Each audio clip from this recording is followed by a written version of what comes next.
Yo, this is the Standout Podcast where everyone and anyone could be a standout. And today, I got somebody in the building that's really making the way and really doing this thing in terms of videography. I'm happy to have him. I got my boy King Ray in the building. What's up? What's poppin', man? Hey, what's good, my bro? What's good, man? How you Hey. doing? Listen, we was chopping it up beforehand, and I love everything that you're doing. I love people that are different in the space. You know what I'm saying, and just trying to push the culture in a way that they can. I just wanted to start with saying, from what I heard, this all started, back not only in college but in high school, just trying to, look at visuals and see visuals in different ways, and just trying to do as much content as you possibly could. So Facts. is that, when your passion came about, was that when and how did it come about? Facts. It definitely came about like a little bit earlier than that. Just Really? like naturally, like going to movie theaters. Like I remember going to watching Wolverine, the original Spider-Man, and just coming out the theater like, damn, I'm really Wolverine, like, and trying to hit my dad. Like that's where the love of the movies came from. Right. But like in high school, I was playing football, had a love for football, and I just wanted another avenue to like kind of express myself. So like I just started taking graphic design, Photoshop, videography, like all serious, taking the classes, and then I was doing YouTube work like on the side, like looking up videos, looking up music videos, breakdowns, and even back then, I just didn't start doing it till like college, like around college. And when I was at UConn, I was seeing like DDG blow up, Phantom blow up, taking that route, and I was like, okay, this is like people are making a living from different avenues, not just music videos. Yes. So I was like, okay, I think I could really do this. So the day I got my logo, I got it done. Shout out my guy, been working with me ever since. Shout out to him. And the day I got my logo, RTD, I dropped out of college like after that. Damn. Like right after that, like on some shit. That's crazy. So I didn't like drop out. I like stopped going. So I feel you. I get you. My mom mad at me. I feel that, man. Listen, I done dropped out, dropped in, dropped out again. You know what I'm saying? But talk to me a little bit about obviously dropping out of college for your passion and trying to do something that's a little bit different and above the norm. I went to college for graphic design, and all I could say is they don't teach you nothing there but art history and shit that you don't really need. Facts. So obviously, when you leave college, now you're looking for different things to do and different stuff to do. So what was like the first thing that you knew, like, okay, this is for me after leaving college? I knew I was good with the editing. Because the editing is what I did like on the side, whether it's my own gaming videos. Like I got really good with the editing at first because I couldn't afford a camera yet. Right. So like once I got the Lumix G7, and that's the same camera I still got to today. Right. Upgrade soon, don't want to say the name of it. But yeah, we building out like a whole 101 rig. Shout out my guy Film Lord. He been sending me designs, sending me videos where I can like learn how to make my own rigs. So shout out to him. But yeah, I just started off with editing gaming videos with like Share Factory. I don't know if you I understand. I seen a little bit of that. So editing game videos, those are some of the videos on YouTube and things that take off like rather quickly. But it's interesting how you learn how to edit first before actually shooting, because I think people go and shoot first. So tell me, when you're editing different things and things like that, I use CapCut. But I never understood like Adobe Premiere and Final Cut Pro. So when did you finally learn how to, have you learned how to do any of those, or have you tried to, touch on any of those? So I started off with iMovie and Share Factory. Right. Then I moved into DaVinci Resolve. That was a little bit too complicated, even though it was free. And then I saved the money for my job, and like just kept hustling and got Adobe and Lumix around the same time. Right. It was like beginning of the year 2019, and I just boom. From there, you just kind of took off. Facts. So tell me a little bit about obviously being on the UConn campus. There's a lot of inspiration that goes on there. When did you have you done more content on the UConn campus? I've seen a little bit of it, but have you met rappers from there and anything like that? Like, what was that being there with the camera and like really being able to step outside and kind of shoot things? I was at the campus briefly. Like the actual storage campus briefly, because my brother went. Right. But I went to the Hartford. Oh, Hartford one, okay. Yeah, so I basically took the advantage of being in the Hartford area like most of the day, and just started to network with people. Started to eat food, started looking at locations like nearby, and I started just hearing noises about other rappers coming up from here, New York, even LA. Like I started to look on social media and try to look at things like, okay, who's coming up with SEO, who's up and coming Right, early, right. so that way I can try to network and build my name alongside of them. Because really, it's like there's a lot of beef that goes on in any industry, but you make way more in collaborations. Right, in collaboration. Way more. I definitely feel that. So obviously, you know, learning like about different artists and shit like that, and learning how to, you know, do different things and things like that. Obviously, I think the first video I saw that was produced by you was Christian Cody. And that was just one of the most interesting things because your different chops and things like that were so different to me.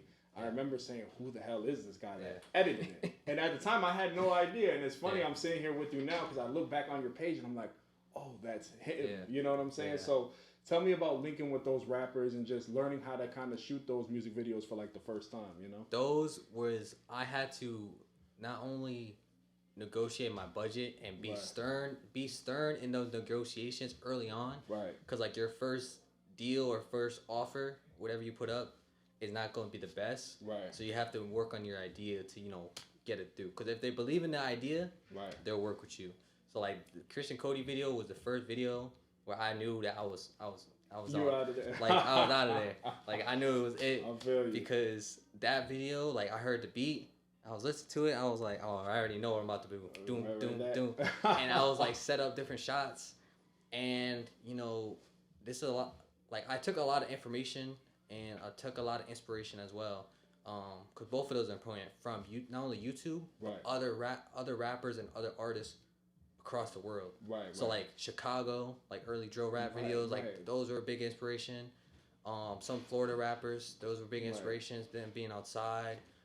LA, those beautiful locations. Like I took inspiration. Beautiful scenery scenes, bro. Those are, you know, those are always crazy to me. Like every time I look at it, and that was another thing I had to ask you. You know, a lot of your work I think is so recognizable because you also input like cartoons in the beginning. Yeah. And your fades and your transitions are just so different. You know what I'm saying? Nice. You know how to mask a transition. You know how to mask a fade. Does that come from your earlier learning how to edit, maybe knowing what people like to look at? Is that where that comes in and trying to make that? Yeah, it definitely comes from my like personality, like definitely looking at cartoons and looking at movies coming up, and it also comes from like the industry because the industry now, like it was in a little slow period during the pandemic. You know, we got the strike going on, we got a lot of things going on with budgets, and it just was a lot of crazy stuff going on. But I just took the leading initiative to like learn, you know, what's around the corner of the of technology. Yeah. So like whether it's, you know, DJI, the 4D chicken head thing, or if it's like new edits coming out with a certain company, okay, that's a brand new company. I want to align myself with them because I want to work with them someday. Or if it's a content creator and they sell their own assets, like I want to buy it in bundle. So I used to wait until Black Friday and buy like 2 for 1. Okay. 2 for 1. I did the same thing with Fuller Mo. I love Fuller Mo and I love everything that he does with graphics. So I literally bought like the whole pack for text and stuff like that. And my dad was like, "Why the hell did you just spend $300 on text packs?" I'm like, "Dad, you don't understand. I can make a fire shirt out of this." Like, you know what I'm saying? You know what I'm saying? Like, he's like, "But what is that shirt gonna do for us? Is it gonna reinvest?" I'm like, "Listen, I got this. Like, I got a lot. This is forever. That's what I'm saying. You know what I'm saying? But you know, also with you, it seems like you're also, you know, talking to you right now, talking to you beforehand, and just looking at your work, you're also a student of the game. So obviously, in terms of movies, in terms of music videos, in terms of things, you want to make your own impact. What's one way and one thing that you want to do with this videography that you think you could branch out and make that impact? Because a lot of times when I look at Gil Green, I look at other artists like, you know, Cause and things like that. Yeah. Is there some type of doll or some type of thing that you want to do other than what other videographers and artists do? Man, it's a lot. It's a lot. That's why I call Northside the Navy. Right. Because what I've been working on with different creatives, like what I got in the works is, you know, we got merch today. I got my first order, 1-to-1. I kind of forgot it today. Right. Not gonna lie. But it came in. I liked how it looked. I liked how it felt. So it was good. But like, I definitely wanted to get into like, there's a brand that does it too. But I want to get into action figures. Like action figures and like toys, like the movable ones too. Like I want to do that for certain clients and certain brands as well. And also animated. So if you watch Spider-Man, the Sonyverse, I got Oh some. yeah. I got some of their assets. Oh. I got some of their assets, so we coming. Okay. Okay, I feel it. I like Yeah. it. But listen, man, I saw that Northside Productions. You know, that's the team you've been running for a long time and just trying to do that. Your first merch came out. You know, just talk to me a little bit about the making of that brand. You know, maybe how many times it's changed over the years, or maybe what you've put into it and what you've tried to change about it and done about it. Like what is it about Northside and why is it called that, and what's the aura about this brand? So the Northside is really, if you look at Hartford as a region, if you break up Connecticut in a region, like you might have the woods, you might have like the southern region by like Groton area. Right. You have the New Haven area, and then you have the Hartford area. Hartford area. Now the Hartford area is technically the middle and the north of Connecticut. Okay. So I really just took Northside and its stride as like, I live here anyway, so just the Northside region, like that's where I wanted to, you know, build my brand. Because Northside to me is like a business built to help other businesses, brands, and people. That's why the slogan's like creativity fuels the journey. Yes, I saw that. It's like innovation and leading the way to like other people. Right. And in this journey, you know, obviously using that as your slogan and your tagline for your business, you know, obviously you've done a lot of other stuff in terms of music videos, things like that. But I did also see the vlog for the Kicks. I did not know that was you that did this vlog. You know what I'm saying? And I hate that happens. But you know, talk to me about obviously working with other clients like that and having to do documentaries and things like that. You know, what do you try to, you know, include, and what do you kind of try to put into these, because it's much different from a music video. You're not getting, you know, sent a song to put on a Bluetooth speaker and have people rap at you and point guns at your camera. You know what I'm saying? So what do you try to do when it turns into that documentary, when people come with you at that? Like, what are you thinking about? It definitely comes with a lot of research. Right. People think that research is not important, but I think if you research the style, whether any industry, like producer, rapper, like if you research the style that you want to create and do your best to like put your best work into it, it's gonna come out perfect. Because that's what me and my bro did for that visual. He was building up his brand, and we basically wanted to, you know, emulate some of the earlier vlogs that we seen coming up as a kid, like Kai and Phantom, you know, DDG, Vanos, like all the kid stuff that you think of. That's what we came up off. We're older now, so we just try to emulate that style. And it was a one-off, or two-off, sorry. But to me, it was like, at the time, it was like the biggest thing ever. Yeah, right. Because we woke up at like 6 a.m. Like, all right, we ready to do this, pack the car, and we got the shots like early. And we shot until like 7 p.m. That's what I saw that, and I'm like, Jesus, he must have been tired. He must have went through like 3 batteries. You know what I'm saying? So, because I understand this, like being a graphic designer and just seeing what you're doing. And I tried to do videography, and this is something I have to ask you. You know, I think a lot of people today, they try to pick up a camera, right? Yeah. And they try to be like, well, I can do videos and I can shoot pictures. But just tell me, obviously, you mentioned, obviously, watching movies and things like that when you're young. Just tell the people at home how much more this goes into studying, researching, and just having an eye for creativity and being a creative from the beginning. You can't just pick up a camera and be like, oh, well, I got it. Snap, and here's $100. I need $100 from you. Just tell me the years and years of preparation to put in to understand, okay, this lighting setting is on the camera. This flash goes here. Okay, when I put this here, this can't be in slow motion. You know what I'm saying? Tell me about. I think that also speaks on like the state of creativity at the moment, because like the barrier to entry is so low, which is a good and bad thing, because it brings new creatives and new inspiration to the scene, but it also waters down people that are not doing it right. If that makes sense. So to speak on that, like for me, like I started off with the worst stuff in my opinion with iMovie and Share Factory. It got better over time, but now these kids are, you know, have TikTok, CapCut, and like all these, you know, creative tools to, you know, take them however, you know, people getting rich off of TikTok. And and it's crazy now, because I, you know, not saying I wish I had that as a kid, but it's so nice to see because everyone can get involved. And as far as research, like I'll take this quote from a soccer player called Zlatan. Shout out. he's kind of like, you know, involved in the world of like Messi, Ronaldo, and he's kind of Mbappe, I think. And he's kind of in that world, and he's kind of, you know, known as the villain. But basically, he just says like, I just want to be the best, and to be the best, you got to make the difference. Yeah. Okay. And that's kind of what I took from it, because like to make an impact and be the best you got to put you into the work. So that's what I take away from it. And as far as like the state of creativity and doing like the overhead videos versus like the music videos, like it has to be a change, because a lot of people are beefing. I don't even know if you know, but like a lot of people are beefing over VFX styles, camera styles, behind the scenes, like going on Instagram Live, screaming at each other. And it's like, you make more money in collaboration. You know, and talking about more money in collaboration, I've dealt with the problematic things, because obviously I've done mixtape. You know, I've done mixtape covers, I've done artist covers, I've done t-shirts, things like that. And what happens is a lot of times is you do a mixtape cover, and somebody, rather than showing you the way or being like, yo, hey, maybe we could collab on this mixtape cover, next time be like, yo, that shit's trash, bro. You used a bunch of PNGs, bro. You know, you did this and that. You know, obviously with the hate, you take a little bit of it, you move.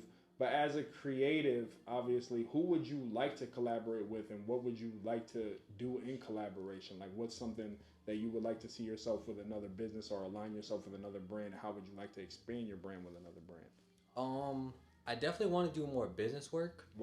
I'm gonna keep it kind of broad, because there's been times where you want to work with an artist, you're chasing that artist down, trying to show that you're a hustler, and they just don't want to work. Whether it's the budget, whether it's the idea, or politics, they just don't want to work. So it's like, I don't really try to chase anymore. I just try to attract and do God's work type of thing. I get you. So I'm gonna keep it broad. Business and definitely YouTubers. Those are industries where I haven't really touched in a while. So I definitely want to get back into those and start to work with them. And like kind of like commercials, I'll say too. Like I definitely want to go back into that realm. For sure. You know, and talking about that, you know, we talked a little bit about TikTok and short form content. You know, a lot of people are getting paid off that. I had a videographer that I was talking about that he said pretty soon it might undermine his profession as a videographer, because he does a lot of documentary content. He does a lot of things like that. And he said pretty soon he doesn't know how YouTube will accept it if he doesn't clip cut it and things like that. Do you think that this short form content still needs a base to come from? It still needs those longer videos and things like that? Because yes, people are consuming information and consuming these clips kind of, you know, rather quickly, and it's better for them. But do you still think it's needed for these long music videos, for these long clips of content to still come out to kind of fuel the, you know, atmosphere and the culture and the ecosystem of videography and things like that? I think something will come around where there's like a standard.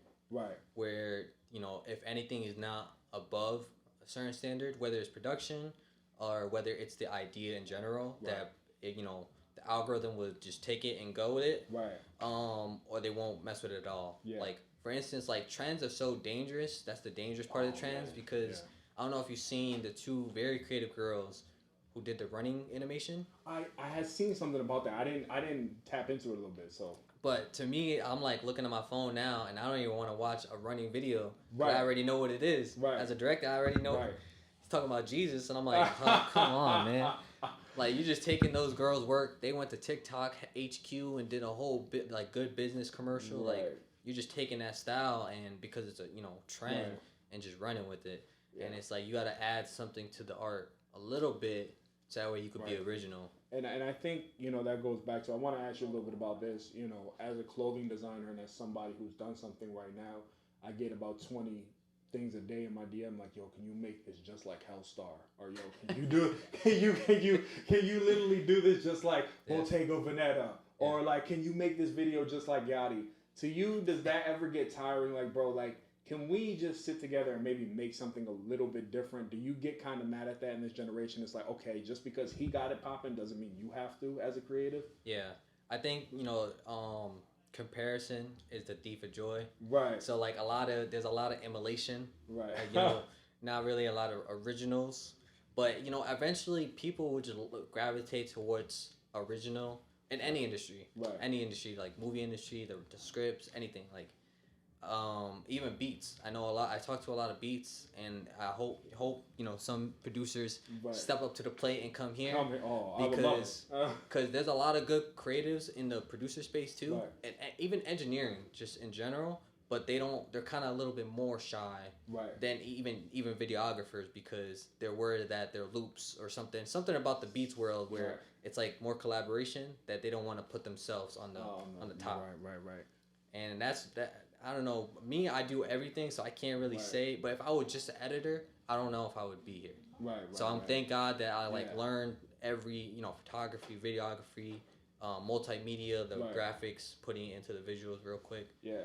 And I try to get all my people paid as much as I can. I try to get it's hard because some of them don't do it forever, but I try to get all my people that work with me paid. And I think, touching on that, that's another question I have for you in my back pocket. Yeah. I stepped out here. I was a graphic designer first, and I was a ghostwriter for a lot of years. I ghostwrote R&B hits. I ghostwrote hip hop. I ghostwrote country. Whatever the fuck you needed from me, I was there. You know what I'm saying? That's a good business. You know what I'm saying? Hey, man, I ain't going to talk about the mass cap checks, but they still come in. You know what I'm saying? But, I think a lot of times what happened with me was I wanted to be the man of attention, and I grabbed the microphone and started making myself look like a real fucking dumbass. You know what I'm saying? And you kind of want to be that person in front of the camera because it's like, but I can do this too. You know what I'm saying? A lot of times where you're forgetting about me. So I think a lot of times with that, obviously, I want to ask you about that. How many times have you had to take that step back and be like, listen, I'm doing this for me. This is what I enjoy.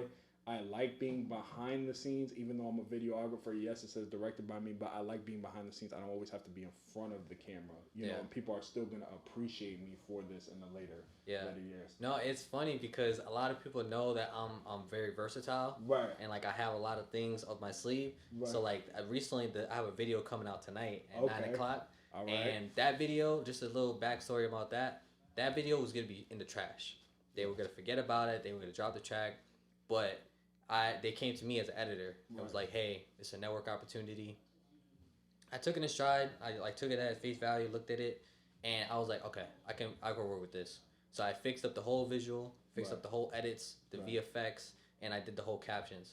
And I turned it into a whole different other looking thing. Like it looked professional. Looks like some, Lil Durk stuff. Right, okay. And I just put it out there, and hopefully the people like it. Hopefully the artists can get their, payment in their ways and get some motion out of it.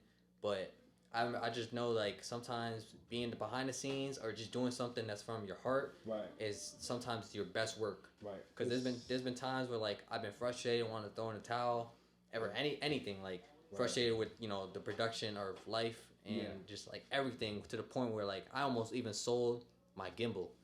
I had to look at myself and I'm not Squid Games, bro. Right. I am not Squid Games. I got multiple ideas, bro. I got you. You know what I'm saying? Because it's so easy, and I through this time I've been there. I had a job where I was making this insurmountable amount of money, and I was able to go to New Haven, pay for the gas, pay for the studio, things like that. And after a while, when I came here, there was a few weeks where things were happening here and shit like that. I'm like, bro, I'm over this podcast and shit. It's over. Fuck this shit. I'm done. There's nothing to it. And then it's I meet people like you, and it just gives me hope again that, I'm doing something for CT. You know what I'm saying? In CT culture, because you could also probably speak to that. A lot of times with CT culture, obviously you work with a lot of different states, though. You've been around been to LA. Right, LA. You know what I'm saying? So talk to me about, obviously going to those different states and seeing how much the support is different compared to here when you come back to the cut. It's crazy because for me personally, there's a hate and love, not relationship, because I'm not involved with y'all. Right. It's a situation, because it's some people hate, and that comes with whatever you're doing. Right. But if some people in the state might love you, but you get the most love. It's in books. I read a lot of books too. Right. Strangers will make you rich. There's people outside in the country, in Alabama, Tennessee, the bottom half of Atlanta, that just like your content. Right. Germany, UK, that just like your content, and they'll follow you and all your posts for nothing. For nothing. For sure. And if you're just putting up good works, just keep, kind of like basketball, you just keep shooting. Keep shooting, and people are gonna like your heart and like what you're doing. They're gonna gravitate towards you. Yeah, and I think that's the light beyond the tunnel that people don't see. You know, I think when as a creative, a lot of times we get stuck in our own mind because we are creative. You know, some people call Kanye crazy. I look at those albums, I listen to those albums, I look at those covers, I'm like, I see a fucking genius. You know what I'm saying? Like, you know what I'm saying? So from a lot of different perspectives, it's that, you know, what do you see for this brand and where do you want this brand to go within the next few months? I hate asking this question, but it's a question I think I have to ask because a lot of times, unfortunately, I get people that sit on these couches and sit with me, and then unfortunately what happens is CT takes them under. You know, I think the cut really cuts deep. You know what I'm saying? And I just want to ask you, you know, what's one way that you want to just keep expanding this brand, and how do you think this brand could keep moving, and what do you want to invest and do with this brand? I definitely want to keep my range pretty open just to keep business moving, get my people paid. But I definitely want to start to niche down and kind of like an arrowhead, kind of niche down into a certain field. But I can definitely see myself TV show production versus videos production and movie production are all different things. And I think TV shows are like a good middle ground, where movies is high production with multi-million-dollar, you know, budgets going on, and video production, even if it's just YouTube, is in a couple thousand. So I can see myself being in like the TV show space, because even 10 years ago, 50 Cent was shooting just in Williamsburg, New York, and I shoot there all the time. Right. And it's to the point where like I was just there, and I was playing Spider-Man, and I went to my location in the game. And I saw my Northside visual in the game. My God, so it's like I can really see everything just being possible. Yeah, and that's something that's big. I think for any videographer, any creative, is just keeping the possibility alive and keeping the possibility open. You know, the kind of end. I got two more questions for you. You know, as a person, you know, and as a creative, what's something that you always wanted to do or had your mind open to that you haven't done yet, that you're like, yeah, I'm gonna accomplish this year or very soon? A big brand commercial. A big brand commercial that will kind of stamp it for me, and maybe my own short, or like comic book or something in that realm, because there's a lot of ideas, and sometimes it just needs to be done for it to happen. Like the first Top Boy was 4 episodes that were 50 minutes. So it's really short. And it was a whole web series, overexposed, whole 2011 type of vibe. I got you. You know, years later, it became a whole Netflix top hitter. So it's like top banger, and it's, you know, producing even other stuff. Shout out The Kitchen, that's coming out soon. Shout out to them. That's on Netflix soon. All right. And yeah, I definitely have a message for like any creatives or anybody in business, especially if you're up and coming, not just Connecticut. Like, I think good business etiquette is important. Whether and if you want to get like improve in that area, just look up a lot of podcasts, a lot of books, and a lot of like self-help. You know, get well with yourself, because a lot of people have a lot of like anger issues or stuff like that, and they don't want to like de-escalate sometimes. And it's like, you know, you got to do good business at the end of the day, so you got to understand how to like communicate or be stern in negotiations. And a lot of people just don't do good business. You spin bars, man. Because honestly, I ain't gonna lie, he was here before me, and I hate that when that happens, because I'm a man of my word. You know what I'm saying? As a podcaster, and I hated that. But listen, man, I'm always early. You know what I'm saying? And that's great. I think what you said, man, just self-improvement. I think people forget so much that knowledge is power. You know what I'm saying? And it's so refreshing to hear a creative say that. I think a lot of times when you're working with these clients, I've worked with rappers my whole life. I've worked with rappers for 15 years. And I think a lot of times when you're a creative and you're trying to push that, I think a lot of people are closed-minded to what you have to say or what you have to do. And I love what you're doing, because not only are you telling these clients, you have to pay my price because this is my mind, this is my shit, and this is what I want to do. You know, keep always doing that, man. Don't stop. I'll tell you from personal experience, when that ASCAP money came in, they were raping me. They could let me do whatever they wanted to do, and I was a puppet. And I think creativity has to last, and this is why I enjoy doing this shit. You know what I'm saying? It becomes a much bigger part of everything. But, you know, the last question I would like to ask you is, you know, obviously you're King Ray, you're a videographer for show. But what's one thing Ray wants to work on personally within his life and wants to just do and see for himself? I've been going pretty hard in the gym. Okay, so got you. That's good there. But definitely my sleep, and like balance, and like making sure every aspect of my life is good. That's a big importance to me Right. because there's been times where I'm early and there's been times where I'm late, and it's like Yeah. kind of want to work on like just balance. But everything else is looking good. Like maybe I can read a little bit more instead of just audio listening. Like actually read, man. so like my brain can work, type of thing. Yeah. But everything's going good, and that's why like to anybody out there that's like struggling, like whatever you're doing, like my also quote is like keep your faith up. Just keep your faith up, no matter what you're going through. You know, cause like me personally, my house burned down, bro. Like my whole I'm sorry to hear that, side of my house burned down, and I didn't put no GoFundMe, no nothing. I just kept my ideas went out and got it and kept working. So like that's my slogan, man. Like me personally, King Ray. I know it's like self-development, but that's my passion to stay dedicated to is keep your faith up all the way, and just don't give up. Just don't give up. Listen, man, you know it's a pleasure. You know what I'm saying, and I thank you for coming here. You know, a lot of you don't have to fuck with me. You do. It's a pleasure to even interview you, bro. It's so refreshing hearing a new creative, seeing what you're doing, and seeing what you're doing for the state. You know, I ain't one of these dudes that's gonna fake and be like, oh yeah, well, you know, make sure you do great things, man. I hope to stay with you. I hope to repost as much as I possibly can for you. We're coming up. Right, you know what I'm saying? There's a lot of value here. Right. There's a lot of value here. Appreciate you, man. Listen, the Madhouse is forever home to you. We always gonna welcome you inside the madness, man, and we thank you for coming, man. For real, for real. It's a pleasure, bro. Good business leads to good business. Yes, for sure. Listen, man, this has been a standout podcast with my boy King Ray. Tell him where to find you at. King Ray at all socials. I'll link in my bio, and we'll catch you guys next time. Catch you guys, man. Thank you. Standout Podcast. Appreciate y'all.